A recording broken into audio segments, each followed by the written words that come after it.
Hey guys, today I'm going to do a run through of probably our second biggest fort. To some of you this may look familiar, and that's because I've done a lot of videos on this one already, mainly the building process, but I looked back and realized I hadn't done a comprehensive overview of it, and I'm pretty sure this is our second biggest fort in terms of the length of the barrier in the front. I'll put a link in the description and an annotation on here to our first biggest, the largest one, which is out that way, which is probably the best fort we have, so you can check that one out as well. But I'll get started, starting on the left side. This is a newer addition with this barrier, and I'll go around back to explain more of it, but I'll just walk you through the front. With this, we basically just dug about 6 inches down and planted all these stumps in. We got most of these sections from when the electric company came to our house and they had to cut down one of the trees in our horse arena because it was blocking power lines. So and I just hauled all that up here. This is more of a ramshackle barrier. We just piled up a bunch of sticks. Coming around, you'll see the tower in the middle. We might do some more stuff in the center of this. I'm not quite sure yet.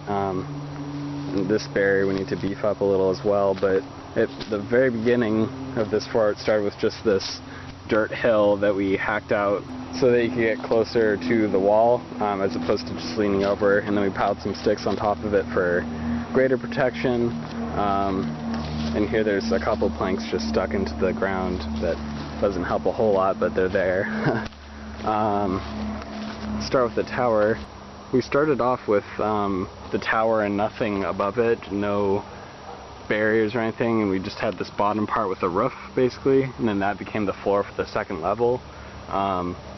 This wood is from wire spools that we destroyed, and then took the inner ring out and then used those panels to make this wall. Then this wall is just a piece of plywood with a 2x4 nailed over it for support. We used to have a metal ladder here, but we ended up using it on our newest fort. It was harder to attach a rope ladder there than it was here, so we ended up using the rope ladder here. Sometimes it can be a bit of a hassle to clamp there, especially if you have a larger airsoft gun, but otherwise it's not too bad. And we just anchored the rope ladder up there, which I'll show you, and down here we just wrapped it around the tree. In here on the bottom level you can get in and look out, pretty well protected. You still have some room to duck. All those pop cans are there just because we use those as target practice, and I just threw them in there. So climbing up the tower, I turned off the camera for that just because there's no way I'm climbing one-handed up a rope ladder.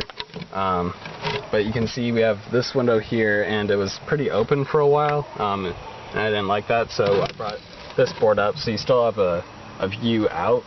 But you can retract it so that you can fit a gun through the bigger opening and then close it up when you get shot at.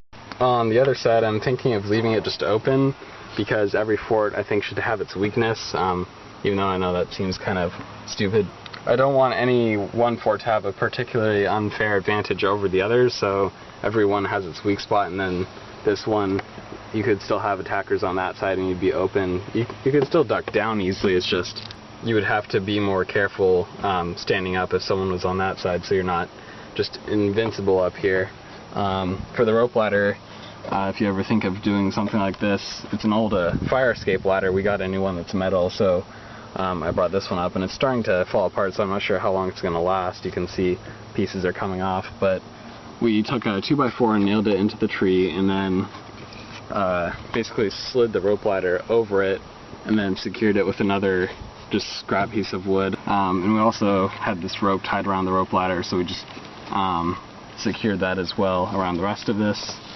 Most of this was just scrap wood I got from either free wood piles or lying around, or stuff from our neighbor's work that he gets for free. This piece I realized after putting it up was the incorrect type of wood to be using. We're probably going to replace it. It's just kind of, I know it's not the technical term, but it melts in the rain. Just droops. It's not very good, but the other pieces are holding up, and they serve more or less just as cover from the rain, so that this stuff doesn't rot, but I guess if someone threw a grenade, you'd be okay too. Stepping down from the tower, I'll come back over here to where we started, but on the opposite side. This is more or less just a barrier right now. It doesn't serve any protection from shooting. You can see it's very open. This is something we might work on, putting some more sticks up. And then over here, we started with just this plywood sheet, and then piled up sticks underneath it, which is one way of making a really easy and simple barrier. But I think that's about it. I just did this video because I didn't have like a comprehensive overview of the whole thing. I had just done bits and pieces, so I kind of wanted to do a whole overview of it, so that's why I did it.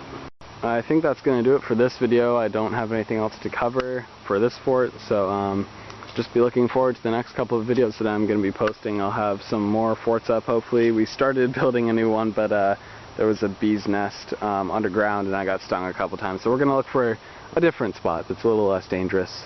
So, but yeah, I'll keep you guys posted. We'll have some new content coming out soon, and I'll see you shortly.